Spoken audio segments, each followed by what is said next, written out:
Look at today's headlines. Tom Swarbrick and Camilla Tominey are with us. Not the legend, Tom Swarbrick. The viral Tom Swarbrick. 5 million hits, Tom Swarbrick. We had a moment, Camilla, last week with Tom. I saw it. Did you? Where he went viral to me too. Should we remind the nation of what... I think we should. I can't believe anyone's missed it now, but this was the moment that Tom hit the headlines. This is a real, genuine male issue. The amount of time you get to spend with your guy mates diminishes as you get older. Exponentially. Until the breath runs out of my body.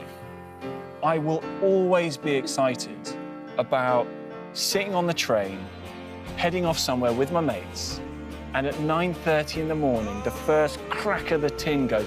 There is no way that is never not exciting. Yeah. The thrill of it, the lack of responsibility of it for just those few short hours. The world is yours to go and attain and achieve and be excited by. You only live once, you go and get it, and I love it. I love that. Yeah, well done. Captain, my captain. A tear to my eye. We shall fight them on the beaches. The first crack of the tin. First crack of the tin. It is... do you know what? It's been so lovely. I've had so many really, really lovely responses in amongst everything.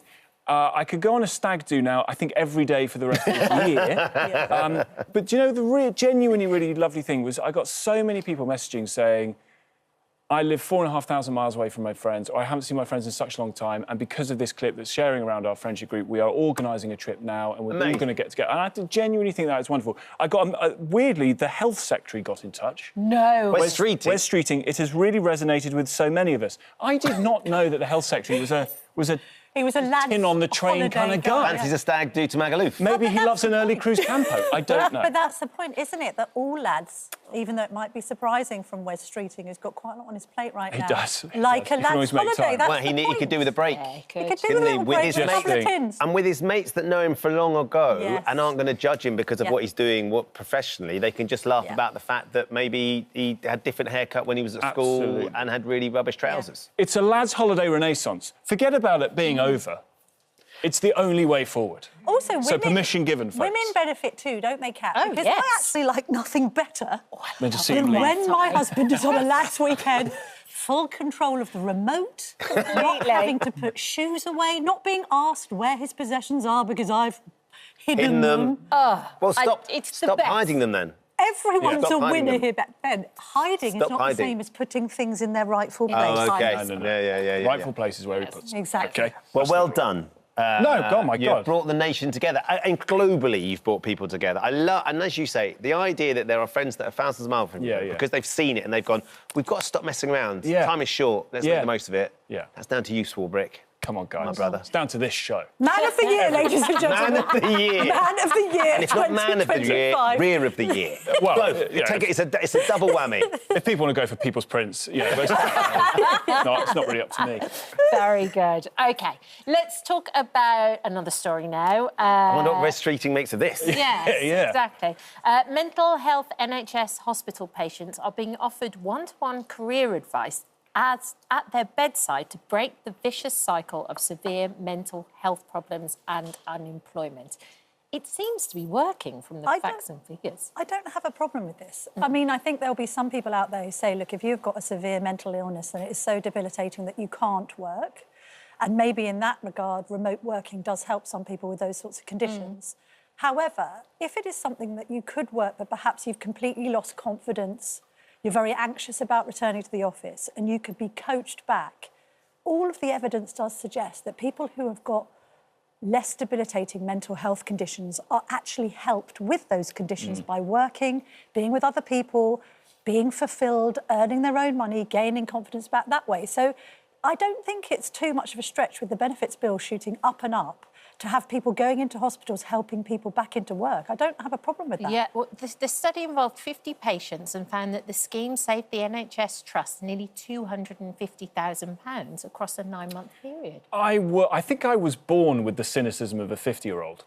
Because when I have often thought that the social prescribing bit that GPs do was... I was like, well, what's that? I mean, what's that? You get prescribed to go and play golf, volunteer, or go go in for a walk or whatever. Yeah. I was really sort of cynical about it, but actually, the more that you look at the effects that those sorts of, I was going to say treatments, but those sorts of pastimes, activities have on people's mental health, on getting out into exercising and all that, and allowing them to go and build their life up again, particularly if they suffer with a mental health condition, absolutely great. It's about giving people the support they need in order to go and not be in a mental health institution or have those kind of problems again. Some people will need medication, a lot of other people don't. The tangible difference, caseworkers, Citizens Advice, went into these mental health hospitals in Hampshire and the Isle of Wight and offered this sort of advice, and the programme was found to save the NHS Trust £14 for every £1 in costs. Yeah, and that is across the background. In 2024 research revealed that mental illness cost England £300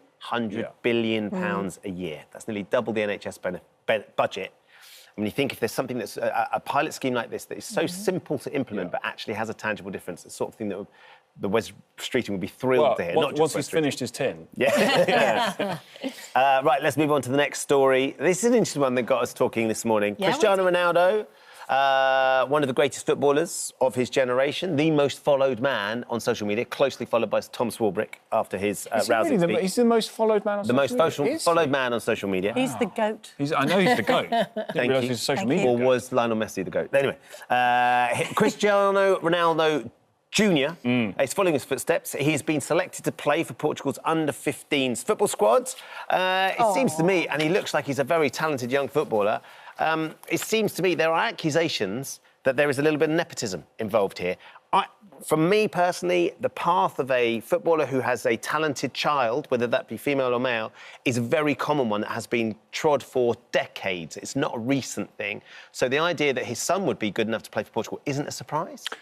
I think the name gets you in through the door at the academy of the club he's represented for a long time for his boys. So whether it's Man United or Al Nassr or whatever, I reckon age 7, if he were to knock on the coach's door and say, my boy's quite keen, do you mind having a look? I reckon that would be the first step. But to play for your country at any level, you have to be unbelievably good. And football's ruthless. That's not, they just don't take anyone, just because of the surname. Into the team, has it? They might look at him and think, look, genetically he could be predisposed to being great. Also, they understand his father's extraordinary work rate and the fact that he remains at such a high level of fitness for his age and all the rest of it. Madness. I suppose, on the other hand, I feel a bit sorry for the child because to try and fulfil his father's destiny is such pressure, isn't it? I mean, Ronaldo, the GOAT, possibly. Messi, in sharp competition with him. I just think it's hard, and I think we were trying to think earlier in the green room, weren't we, about whether there are any sporting child stars that sort of eclipsed their parents. We saw Eilish McColgan's performance, didn't we? Is it Eilish, the daughter, and then it's Liz McColgan's daughter? And we were just trying to think of some examples. We recently saw the Connor and Ben versus Chris Eubank Junior fight. But it is quite difficult to be in the shadow of an exceptional parent, I would say. Haaland. Erling Haaland probably outdid his dad, I reckon. He's eclipsed him, hasn't he, certainly? But I don't think... It's elite sport. I don't think you can really Andy Farrell in the world of rugby? Yeah, I don't think you can claim nepotism, really. I agree, like, getting through the door. The question some people are saying, is it the same for other kids of his age? Are they getting the equal opportunity? But, of course, as you pointed out, at 6 or 7, when you first start in the academy or first start in the club, you're going to get a chance. But not by the time you're 13, 14, 15. No way. Because you can imagine Cristiano Ronaldo Jr. playing for Portugal at 15, the criticism he will get from those fans if he's not rubbish. Good enough to be in that squad. It will just become so blatantly obvious that he's not good enough to be there too, that he'd just be removed. I mean, it is ruthless if you're a lad coming up through the ranks anyway, but to then be the son of too. Also, we know even at the top level, you see Grealish on the bench or whatever, very, very good players if they're out of form. Yes. This is how managers operate. They're not operating on the basis of loyalty. They're operating on the basis of goals and success. And I'm afraid I don't quite buy the, his son will have had all the best coaching and have had all the best access to us because of who his dad is. Well, yeah, but he can't help being good. He still needs to be good. He can't help being Cristiano Ronaldo's son, He was born to Cristiano Ronaldo by an accident of birth. That's what it is. And as to your point, Camilla, he has an awful lot to live up to as well, because everyone's always going to be going, He's not quite his dad, is he? Yeah. Or could be, wow, he's even better than his dad. Well, Fingers Tiger crossed it Woods' goes that way. boy. Yes. Wow. Charlie. Is he a golfer? Yeah. Yeah. Michelle Obama would eat her croissants right now. She has been on a Quietly. podcast, quietly, sort of ponderous. Maybe some classical music playing Thinking in back the to what background. life has changed from. She's been talking to Jay Shetty on his podcast about the fact that she's dealing with empty nesting syndrome. She said, at this phase of my life, I'm in therapy right now because I'm transitioning, you know. I'm 60 years old. I've finished a really hard thing in my life with my family intact. I'm an empty nester. My girls are in, you know, they've been launched. So they have gone from the house. She's no longer having to sort out a family, her husband, the home, and is struggling a little bit. Yeah, I mean, I can understand it from a maternal point of view. I don't know why she needs therapy. She spends a lot of time speaking about herself, along with a lot of other American celebrities. I've got her in my mind. I've got Prince Harry in my mind. I've got Meghan. These people endlessly talking about themselves and their own problems. And you wonder why they need to pay. Why do they pay when they do so many podcasts? Should we not dwell on the fact that she's talking a lot, but maybe the essence of what she was saying, I can Camilla? appreciate what she's saying. I've got my eldest child starting her GCSEs along with many, many others. Good luck, all of those kids out there. Tomorrow. Oh, my God. Starts tomorrow, You finishes on couldn't June the pay 18th. me to do that again. It's horrific. I know, and I'm looking at the exam schedule, and then I'm thinking, it's not going to be long before you're off. And it makes me very sad. Kat, you're feeling it, and you're so much younger than Mine are mine. only 6 and 9. Do you need the number of a know. therapist? I don't need a therapist because thankfully we're at a forum here to discuss it, and I will be discussing it with her at length. And as we also know, because it's so hard and unaffordable to own a home, she'll be back before you know it and staying with us until she's 40, so that's great. But I've been told that this is the great moment. My children are much younger than that, they're 10 and 8. I've been told that once they're out, it's party time. You can go on holiday, Yes. you can do the things that you couldn't do when they were growing up. Because I thought that was I know, but the kids goal. Kids are great. Kids are fun. You love kids in the house. Sometimes you do look at them and think, how did you get in here and why are you in my fridge eating all my food? Again. Why aren't you hanging up the towels? But then when they stop not hanging up the towels, you see you haven't got any of No, you you've haven't not got got that any yet. of this. No. Why, you No. know, when you're getting messages back from the English teacher saying, can't he just focus more? You think, one day I'll miss this. Yeah. One day I'll miss the anxiety of having teenagers. What about when they come back with the washing? Do you know what? I'm willing to do that, Kat. That's the thing. No, So, don't. so our two are 18 and 20 now. So Sam's off at university. Jack's doing his A-levels. His A-levels start... Oh, he's already done his French oral and for some of his mates, their geography starts tomorrow. Yes, a week. Sacré bleu. But there is unquestionably a big shift in our life now because everything is built around making sure they are clothed, dressed, fed, in the right place at the right time. And now they're doing it... Sam's certainly doing it all himself. And there's been a monumental shift in our family, and for Annie particularly, understanding sort of that part of her life, that purpose, has changed dramatically. She'll hear this and she'll say, I know exactly how she feels. I'm sorry. I was having just spent a bank holiday weekend with everybody everywhere all the time demanding attention. I'm waiting for this moment going, oh, well, but you're it's completely still in the silent. You're still in the And it turns out it's rubbish as well. No, but to be fair... You miss the noise, you miss the The chaos. stages of parenting, you know, you're on your hands and knees stage where you're literally like scrabbling around on the floor trying to cope with these kids. Then you're in the transition to secondary school phase, which is very stressful. Are we going to get them into the right school? That then passes. Then you do get into the teenage angst.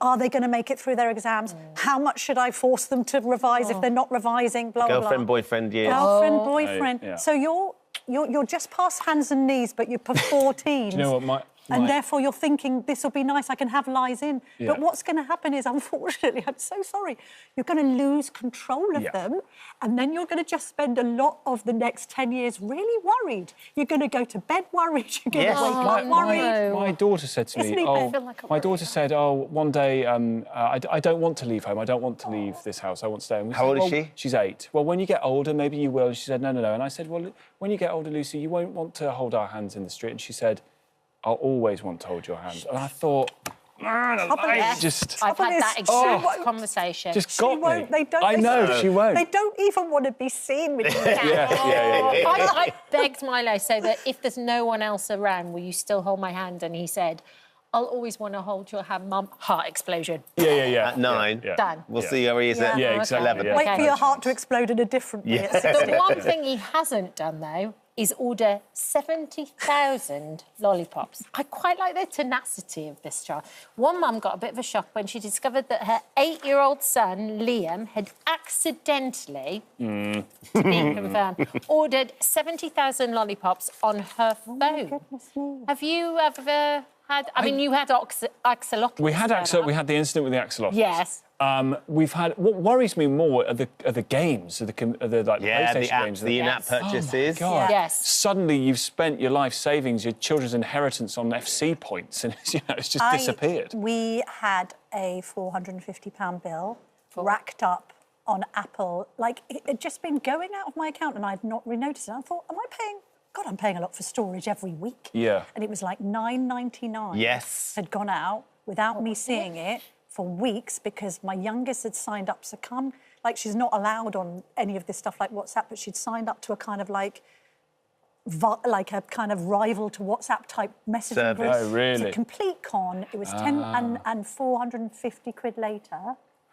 We had that's sort of impressive. it was Clash of Clans, and the boys got into the habit of paying for extra sort of gems to be able to, and they yes. just click through, and before you know it, and we were able to get the money back. Because fortunately, you look at it, you go through, and you say, yeah, you can go back, and you can say, look, this was all done in-app purchase that we hadn't given permission for. So we got the money back. I have a friend that spent thousands on FIFA points without realising. Was able to get the money back. Do you remember when games just were the game? Yes. Yeah, Space Invaders. Yes. Where's the in-app Just the purchase? game. Space Or the Invaders? Pac-Man that you had to just eat the ghost. And now it's like just a subscription service. How about Jessica? Yeah. Her daughter ordered a £1,000 car off eBay Oh, after wow. playing on her mum's phone. Oh, my goodness. Stepdad wasn't happy. Yeah, Abby says, my son ordered £450 worth of stuffed toys from Amazon. Luckily, my bank account that's connected to Amazon had nothing in and it was rejected. I nearly died when I got a notification about the order. But it is, to be fair to them, it's so simple if you're on Amazon to click through without realising. And if they're young enough, I mean, I'm sure he wanted a couple of lollipops. 70,000? Yeah. That's Maybe not. impressive. Way. That's... Because our producer, Lindsay, was saying, was it Lindsay's her Sometimes. father-in-law ordered something off eBay. He thought he'd ordered a sun lounger. He was really excited he got a sun lounger. When he arrived, it was a doll's house miniature sun lounger. Exactly. It can happen in reverse. It can happen the other way. I think there's going to be an entrepreneurial kid somewhere in America selling those things. Door to Making a door. massive markup. I think the local community have got in touch and said, we'll come and buy some off you. She posted on Great. Facebook. And Can make money back. Working at a profit. The PTA's delighted. They've got the sweet stall sorted already. The dentists aren't. Every cloud. Yes. Good to see you. Thank you for visiting our This Morning YouTube channel. We upload new content every day, so go ahead and hit that subscribe button so you don't miss out. And we'll see you in the morning.